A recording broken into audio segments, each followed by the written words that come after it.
ଲିଜି ଏଇ ନିଅ ଟିଫିନଟା ନେଇଯାଅ। କେତେ ଥର ତମକୁ ମନା କରିଛି ମୁଁ ଯୁଆଡ଼େ ବାହାରିଥିବି ମୋତେ ପଛରୁ ଡାକିବନି, ବାରମ୍ବାର କ'ଣ ପାଇଁ ଡାକୁଛ? ହଉ ଡାକିବିନି।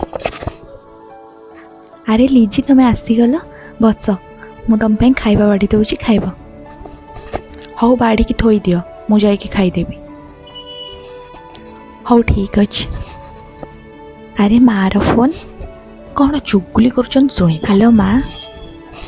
ହଁ ଝିଅ ତୁ କେମିତି ଅଛୁ? ହଁ ମା ମୁଁ ବହୁତ ଭଲ ଅଛି, ତମେ କେମିତି ଅଛ? ଆଉ ଏଠି ସମସ୍ତେ ଭଲ, ଆଉ ମୋ ନଣନ୍ଦ ତ ବହୁତ ଭଲ। ହଉ ଝିଅ ତୁ ଭଲରେ ରହ, ମୁଁ ରଖୁଛି। ଭାଉଜ ମୁଁ ତମକୁ କେତେ ଖରାପ ଭାବୁଛି, ଆଉ ତମେ ମୋ ବିଷୟରେ ଏତେ ଭଲ କହୁଛ। ଆଇ ଏମ୍ ସରି ଭାଉଜ। ଭଉଣୀ କେବେ ଭଉଣୀକୁ ସରି କୁହେ? ଆମେ ପରା ଦୁଇ ଭଉଣୀ।